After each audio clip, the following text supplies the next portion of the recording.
The story of Joseph and his brothers is one of the most powerful narratives in the entire Bible. Found in the book of Genesis, it spans from chapter 37 through chapter 50. It is a story that blends betrayal, pain, hope, restoration, and ultimately forgiveness. More than just a family drama, Joseph's story is a living testimony to God's sovereign plan and his ability to turn even the darkest situations into a pathway for blessing.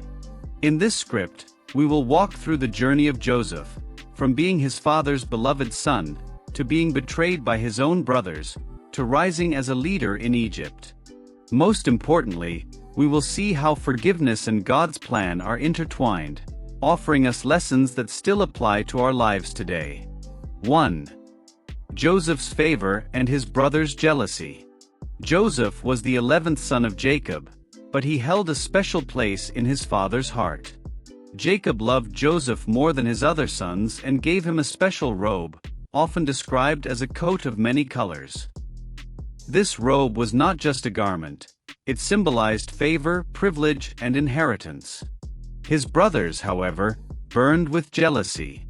They saw how their father loved Joseph more, and their envy deepened when Joseph began sharing his dreams. In those dreams, he saw his brothers' sheaves of grain bowing to his, and even the sun, moon, and stars bowing before him. To Joseph, these dreams were visions of God's plan. But to his brothers, they were unbearable reminders of Joseph's favored status. This jealousy planted seeds of hatred. Instead of seeing Joseph as a brother, they saw him as a rival. 2. Betrayal and the pit. One day, Jacob sent Joseph to check on his brothers while they were tending the flocks. When they saw him coming from a distance, anger and jealousy boiled over. They plotted against him.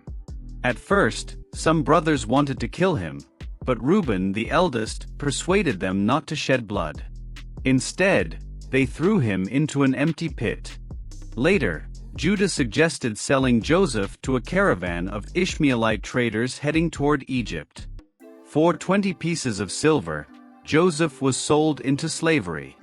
Imagine the betrayal Joseph must have felt. Brothers he trusted, flesh and blood, abandoning him to strangers. He went from being his father's favored son to a slave in a foreign land. The brothers then deceived their father Jacob, dipping Joseph's robe in goat's blood and convincing him that Joseph had been devoured by a wild animal. Jacob's grief was overwhelming. 3. Joseph in Egypt, trials and testing. In Egypt, Joseph was sold to Potiphar, an officer of Pharaoh. Despite his circumstances, Joseph worked faithfully. God's presence was with him, and soon he found favor in Potiphar's household. Joseph rose to become the overseer of the house, managing everything his master owned. But just as things seemed stable, Joseph faced a test. Potiphar's wife falsely accused him of trying to harm her after he resisted her advances. As a result, Joseph was thrown into prison. Once again, Joseph experienced injustice. He had done nothing wrong, yet he suffered for it. Still, the Bible records that the Lord was with Joseph. Even in prison, Joseph found favor with the warden, who placed him in charge of other prisoners. This season of suffering was not wasted. God was shaping Joseph's character, teaching him perseverance, faithfulness, and leadership, qualities he would need for a greater purpose. 4. Dreams and destiny. While in prison, Joseph interpreted the dreams of Pharaoh's cupbearer and baker. Just as Joseph predicted, the baker was executed, and the cupbearer was restored to his position. Joseph asked the cupbearer to remember him, but he was forgotten for 2 years. 2 long years of waiting. Yet in that waiting, God's timing was perfect. Then came Pharaoh's troubling dreams: 7 fat cows consumed by 7 thin cows, and 7 healthy heads of grain swallowed by 7 thin ones. None of Egypt's wise men could explain the dreams. It was then that the cupbearer remembered Joseph. Brought before Pharaoh, Joseph declared that interpretations belong to God. With wisdom from above, Joseph explained that Egypt would experience 7 years of abundance followed by 7 years of severe famine. Joseph advised Pharaoh to store up grain during the years of plenty to prepare for the years of scarcity. Pharaoh recognized the Spirit of God in Joseph and appointed him second in command over all Egypt. The slave, the prisoner, now stood as a ruler. God's plan was unfolding. 5. The famine and the reunion. When the famine spread across lands, even Jacob's household in Canaan was affected. Hearing that Egypt had grain, Jacob sent his sons to buy food. They bowed before Joseph, fulfilling the dreams Joseph had as a boy. Yet they did not recognize him. Joseph, however, recognized his brothers. Instead of revealing his identity immediately, he tested them to see if they had changed.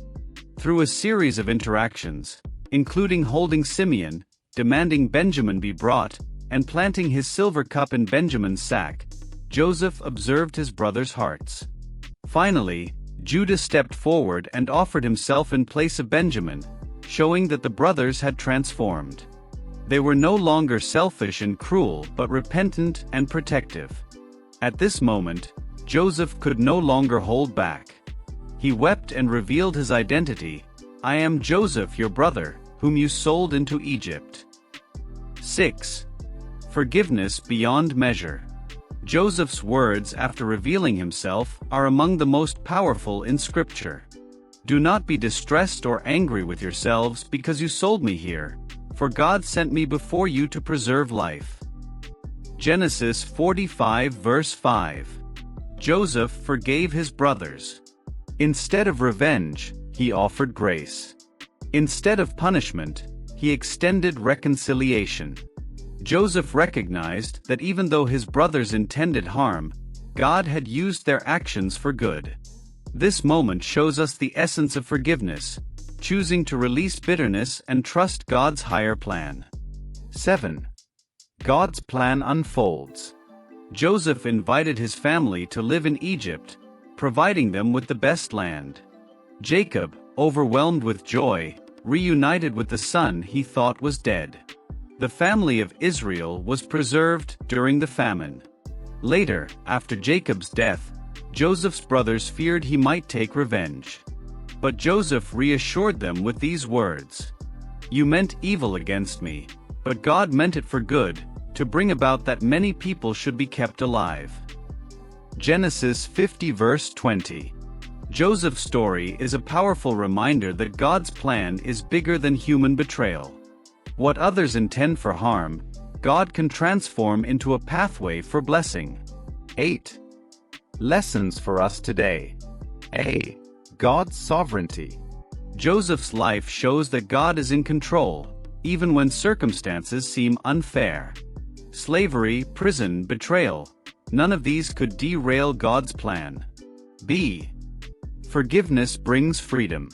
Joseph could have chosen bitterness, but he chose forgiveness. By forgiving his brothers, he broke the cycle of hatred and allowed reconciliation. C. Waiting with faith. Joseph waited years before seeing God's promises fulfilled. In our seasons of waiting, we too must trust that God is working behind the scenes. D. God uses trials to prepare us. Joseph's hardships trained him to be a wise leader. Our struggles, too, can refine us for future purposes. E. What others mean for harm, God can use for good. This truth is timeless. Betrayal, setbacks, or injustice cannot stop God's plan. He weaves everything, even pain, into His perfect design. Conclusion. The story of Joseph and his brothers is not just history. It is a message of hope, healing, and God's sovereignty. Joseph teaches us that forgiveness is not weakness but strength. He shows us that God's plan often unfolds in ways we cannot see at first, but in the end, it brings life, restoration, and blessing.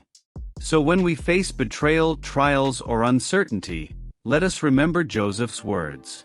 "You meant evil against me, but God meant it for good." God's plan is greater than our pain. His forgiveness is greater than our failures. And His purpose is always for our good and His glory.